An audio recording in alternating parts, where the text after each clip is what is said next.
نحمدہ و نصلی علی رسولہ الکریم، اما بعد فاعوذ باللہ من الشیطان الرجیم، بسم اللہ الرحمن الرحیم۔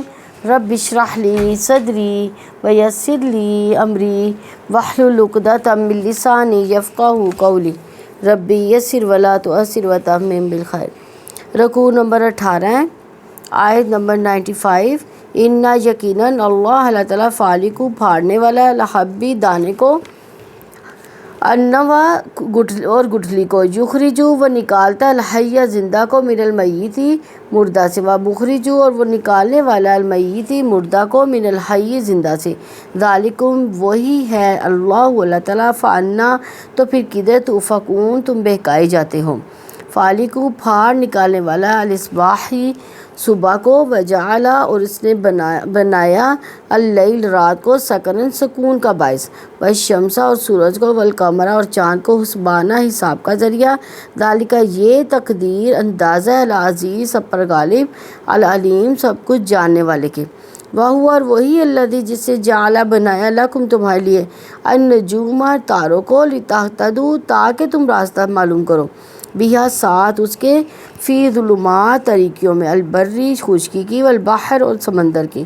قد یقینا فصلنا کھول کر بیان کر دیے ہم نے، الآیات دلائل، لقوم ان لوگوں کے لیے، یعلمون وہ جو علم رکھتے ہیں، وہو اور وہی الذی جس نے انشأکم پیدا کیا اس نے تمہیں، من نفس جان سے، واحدہ ایک ہی، فمستقر پھر ایک قرار گاہ ہے، ومستودع اور ایک سونپے جانے کی جگہ ہے، قد یقیناً فصلنا کھول کر بیان کر دی ہم نے، الآیات نشانیاں، لقوم ان لوگوں کے لیے، یفقہون جو سمجھتے ہیں، وہو اور وہی ہے الذی جس نے انزلہ نازل کیا، من السماء آسمان سے، ماء پانی، فاخرجنا سو اگائے ہم نے، بھی اس کے ساتھ، نباتات، کل شیء ہر قسم کی، فاخرجنا تو نکالی ہم نے، منہ اس سے، حاضرن سبز کھیتی، نخرجو ہم نکالتے ہیں، منہ اس سے، حبن دانے، متراکبن تہہ تہہ،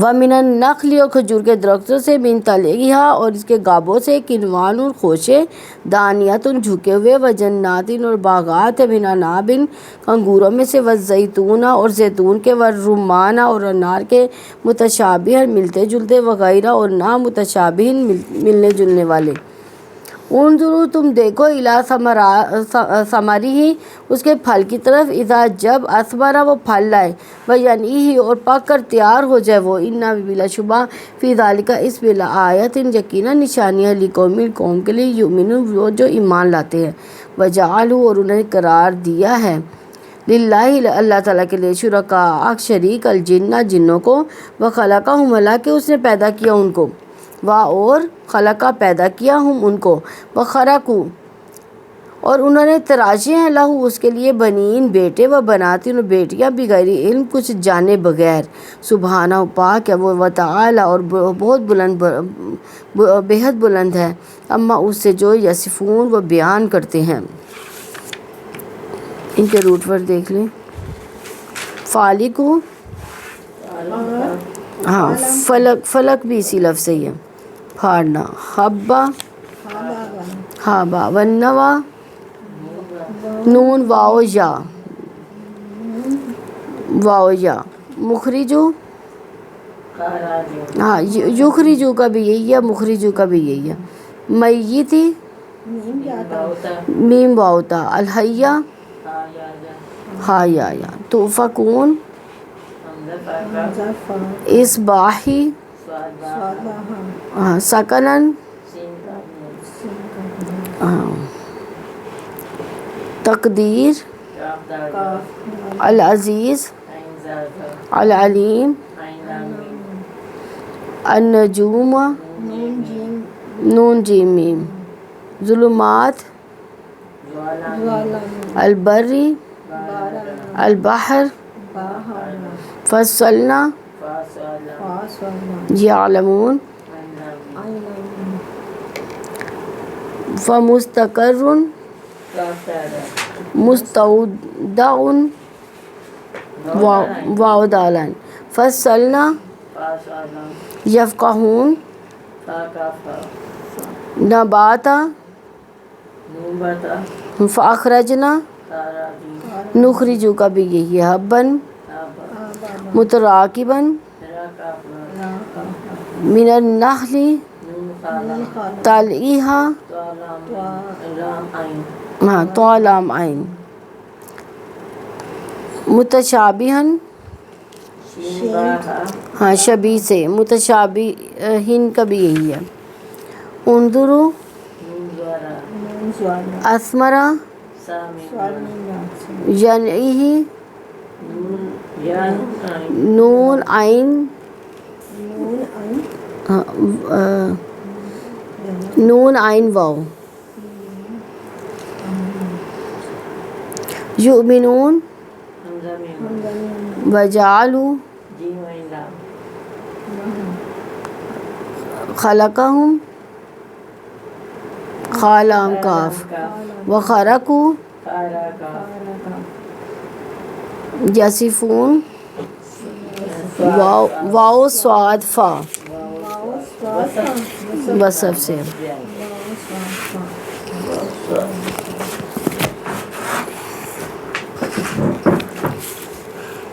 رکوع نمبر 18 کی تفسیر دیکھتے ہیں. آیت نمبر 95 ہے ان اللہ فالق الحب والنوى یخرج الحی من المیت ومخرج المیت من الحی ذالکم اللہ فانا تؤفکون. یقینا اللہ تعالیٰ ہی دانے اور گٹھلی کو پھاڑنے والا، وہ زندہ کو مردہ سے نکالتا ہے اور وہی مردہ کو زندہ سے نکالنے والا ہے. وہی اللہ تعالیٰ پھر تم کدھر سے بہکائے جاتے ہو.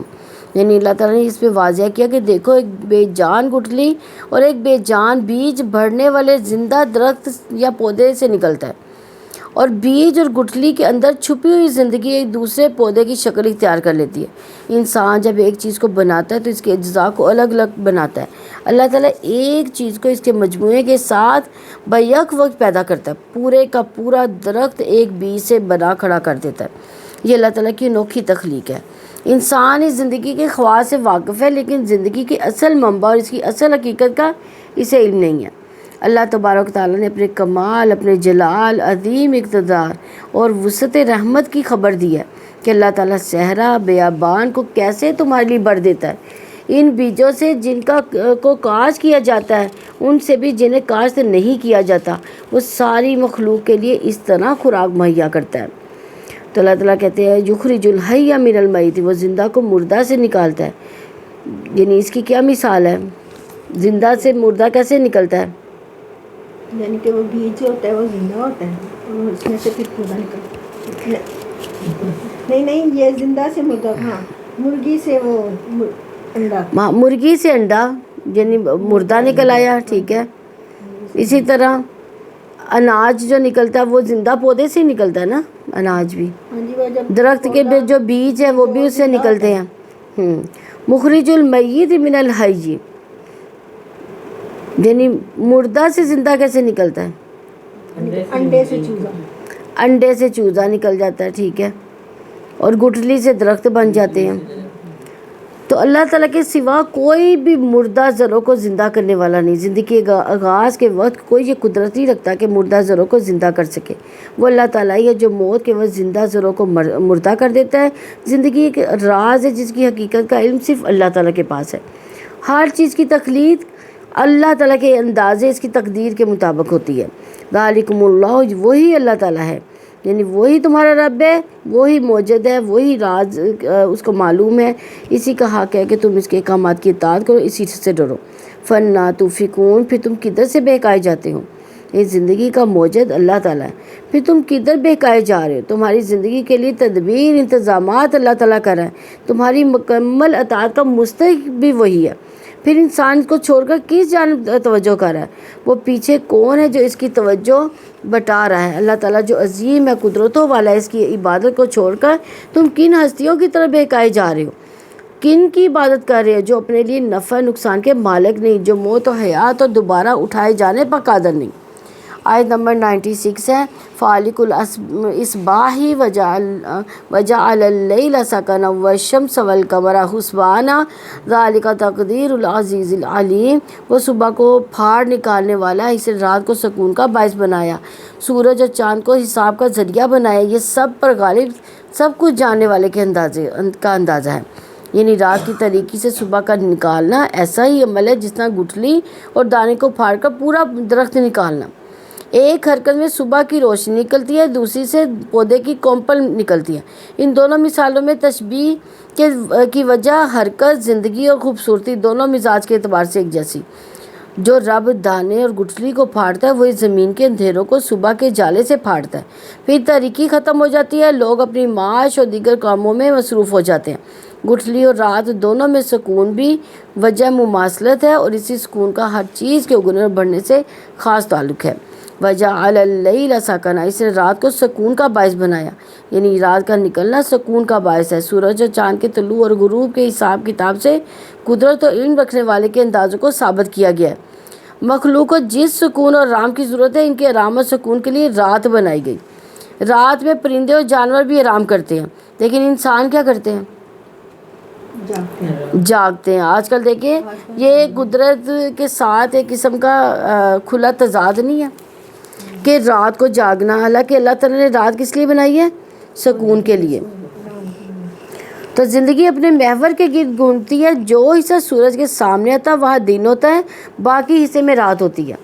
یہ محوری گردش زبردست قدرت اور علم رکھنے والے کے اندازے کے مطابق ہے۔ زمین کا سورج کے سامنے ایک متعین وقت پر رہنا قدرت اور علم رکھنے والے کے اندازہ ہے۔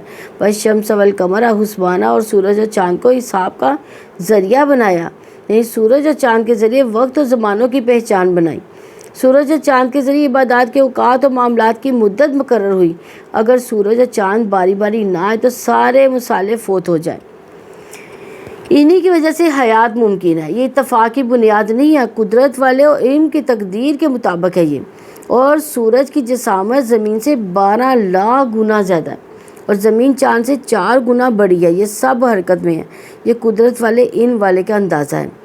چاند سے تقریباً 2.5 لاکھ میل دور رہ کر زمین کے گرد چکر کاٹ رہا ہے۔ زمین سورج سے تقریباً 9.5 کروڑ میل کے فاصلے پر رہتے ہیں کہ سورج کے گرد یعنی دو طریقے سے گھوم رہی ہے۔ یہ زمین جو ہے سورج کے گرد 2 طریقوں سے گھوم رہی ہے، ایک اپنے محور پر اور دوسرے سورج کے مدار پر۔ یہ زبردست قدرت اور علم والے کے لیے ایک اندازہ ہے۔ یہ اتنا بڑا نظام صحت چل رہا ہے، اس کائناتی نظام کے 2 دن اور رات جو پیدا ہو رہے ہیں، اسی سے دن، مہینے، سال وجود میں آتے ہیں۔ اسی سے انسان کے لیے اپنی زندگی میں ترتیب رکھنا ممکن ہے۔ ہزاروں سال سے اس نظام میں فرق نہیں آ رہا، جس سے ثابت یہ ہوتا ہے کہ یہ ایک ایسی ہستی ہے جس کی قوت لامحدود حد تک ہے۔ کوئی بے علم ہستی ایسا نظام قائم نہیں کر سکتی۔ ذالک تقدیر العزیز العلیم، یہ سب پر غالب اور سب کچھ جاننے والے کا اندازہ ہے۔ یہ اللہ رب العزت کا غلبہ ہے کہ ساری مخلوق اس کی متی ہے، اپنے کاموں کو جاری اور ساری رکھے ہوئے ہے، اور ان کی حدوں سے انحراف نہیں کرتی۔ جو اللہ تعالیٰ نے مقرر کیا، العلیم وہی ہے جس کے علم نے ہر چیز کا احاطہ کر رکھا ہے، کچھ بھی اس سے چھپا ہوا نہیں۔ اس کے علم محیط کے دلیل ہے کہ اس نے سارے نظام کو مسخر کر رکھا ہے۔ آیت نمبر 97 ہے، هو الذی جعل لکم النجوم لتہتدوا بها فی ظلمات البر والبحر قد فصلنا الآیات لقوم یعلمون۔ اور وہی ذات ہے جس نے تمہارے لیے تاروں کو بنایا تاکہ تم ان سے خشکی اور سمندر کی تاریکیوں میں راستہ معلوم کرو۔ یقیناً ہم نے دلائل کھول کر بیان کر دی ان لوگوں کے لیے جو علم رکھتے ہیں۔ یعنی اللہ تعالیٰ نے دنیا کی ضروریات اور فائدوں کے لیے تارے بنائے، ان سے رات کا وقت پتہ چلتا ہے، راستوں اور سمتوں کا بھی پتہ چلتا ہے۔ پہلے لوگ ستاروں کے ذریعے سے کیا حاصل کرتے تھے؟ راستہ معلوم کرتے تھے۔ سمندروں میں بھی ابھی بھی جو ہے وہ یعنی اب تو ریڈار وغیرہ آ گئے ہیں، پہلے یہ چیزیں نہیں ہوتی تھی، تو یہ ستاروں سے راستے معلوم کیے جاتے تھے۔ تو اللہ تعالیٰ نے مخلوق کو راستے دکھانے کے لیے ستاروں کو تخلیق فرمایا۔ صحرا سمندر میں انسان ہمیشہ ستاروں کے ذریعے راستہ معلوم کرتا ہے۔ آج جدید آلات کی تیاری کے باوجود ان سفروں میں قطب شمالی اور تاروں سے ہدایت لی جاتی ہے۔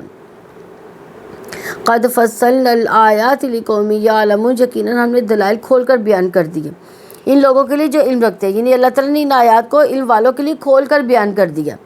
جیسے صحرا اور سمندر کی تحریکوں میں انسان تب رہنمائی لے سکتا ہے جب اسے ستاروں کے مدار اور ان کے مختلف مواقع کا علم ہو۔ اللہ تعالیٰ نے توجہ دلائی کہ اپنے خالق تک پہنچنے کی ہدایت بھی علم والے ہی پا سکتے ہیں۔ جو علم سے محروم ہے وہ اپنے خالق کے تعلق سے محروم ہے۔ آیت نمبر 98 ہے، وَهُوَ الَّذِي أَنشَأَكُم مِّن نَّفْسٍ وَاحِدَةٍ فَمُسْتَقَرٌّ وَمُسْتَوْدَىٰ قَدْ فَصَّلْنَا الْآيَاتِ لِقَوْمٍ يَفْقَهُونَ، اور وہی ہے جس نے تمہیں ایک ہی جان سے پیدا کیا، بس ایک قرارگاہ ہے اور ایک سونپے جانے کی جگہ ہے۔ یقیناً ہم نے نشانیاں کھول کر بیان کر دی ہیں ان لوگوں کے لیے جو سمجھتے ہیں۔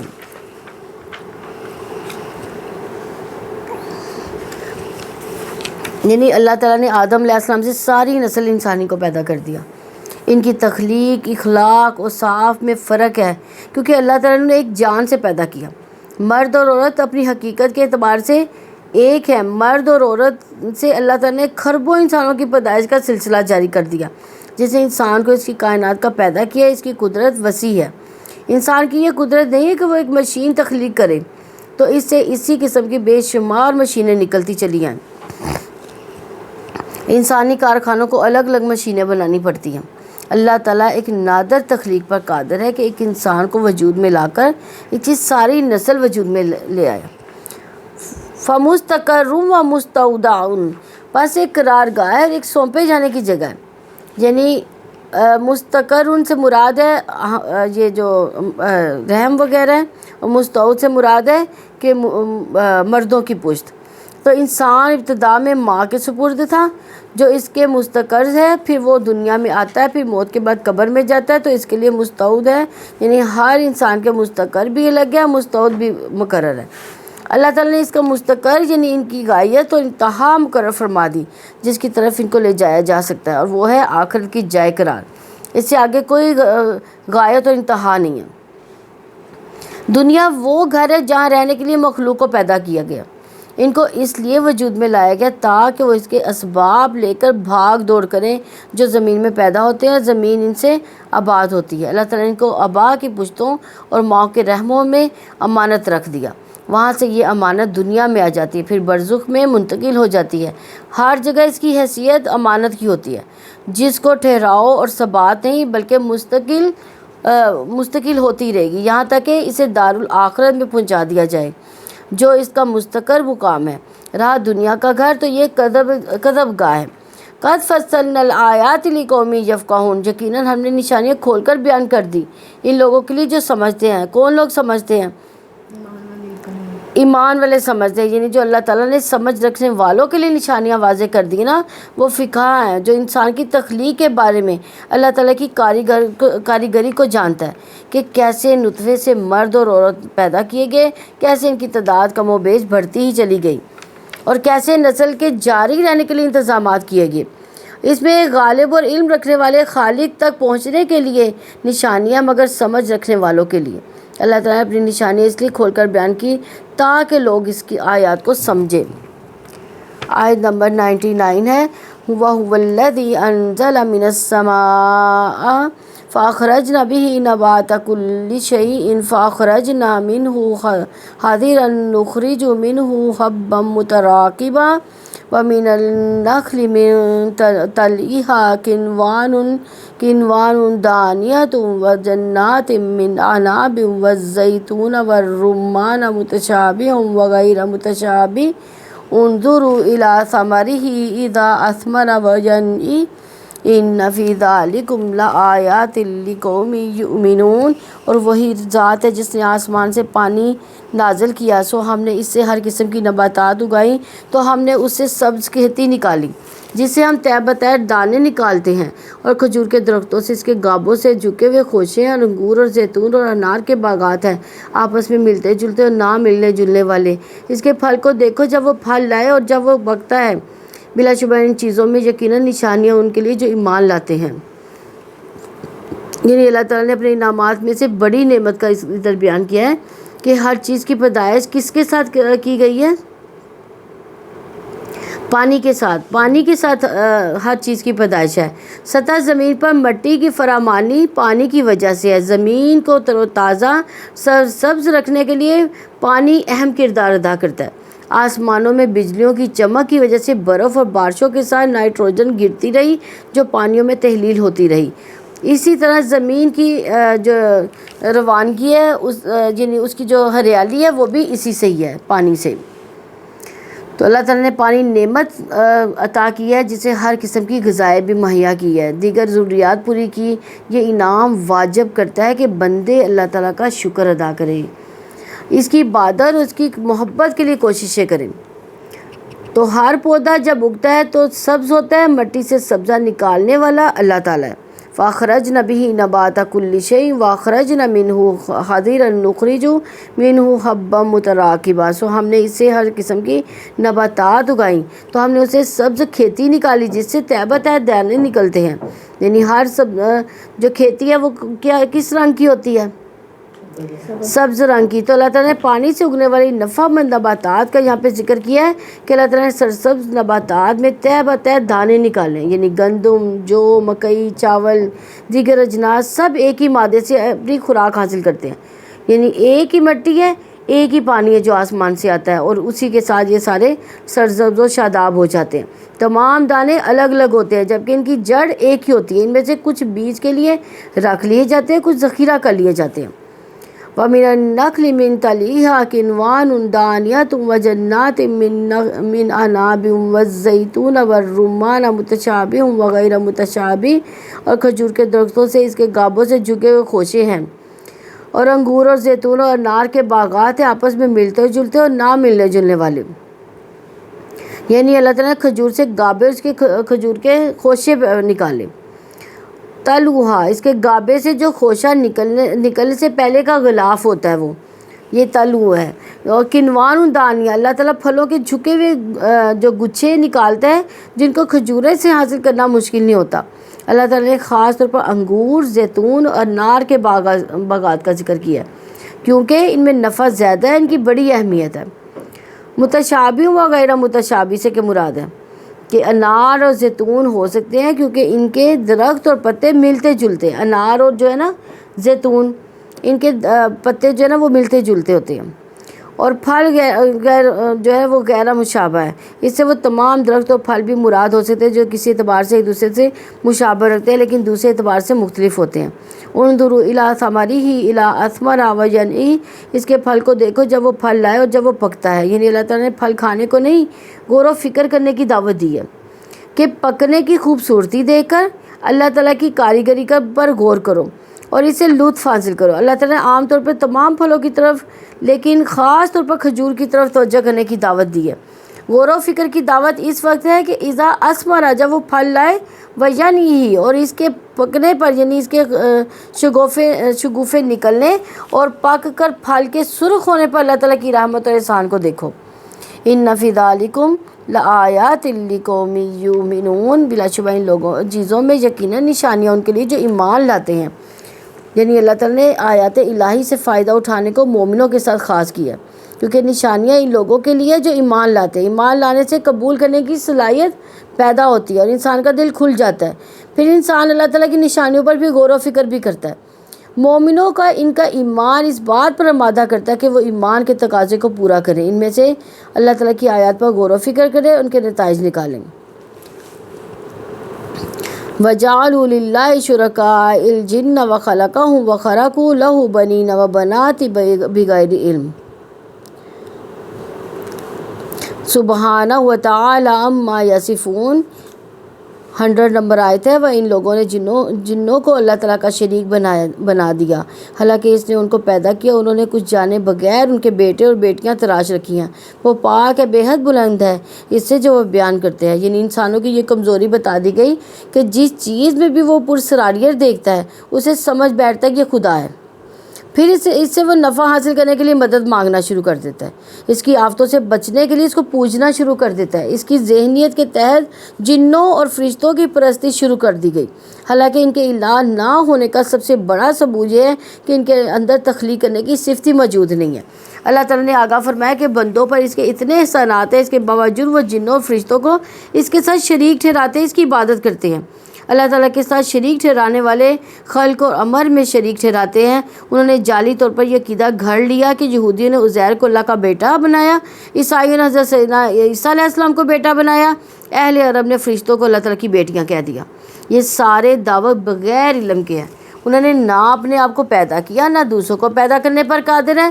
خالق ہی الہ ہو سکتا ہے، مخلوق الہ نہیں ہو سکتی۔ سبحانہ و تعالی عما یصفون، وہ پاک ہے، بے حد بلند ہے اس سے جو وہ بیان کرتے ہیں، یعنی اللہ تعالیٰ ان کی باتوں سے پاک ہے، بلند ہے، شرکاء سے بھی پاک اور بری ذمہ۔ اللہ تعالیٰ ہر صفت کمال سے مستفید ہے اور ہر نقص، ہر آفت، ہر عیب سے منزہ ہے۔ اللہ تعالیٰ ہمیں اس رکوع کی سمجھ بوجھ عطا فرمائے۔ سبحانک اللہم و بحمدک، نشہد ان لا الہ الا انت، نستغفرک و نتوب الیک۔ السلام علیکم ورحمۃ اللہ وبرکاتہ۔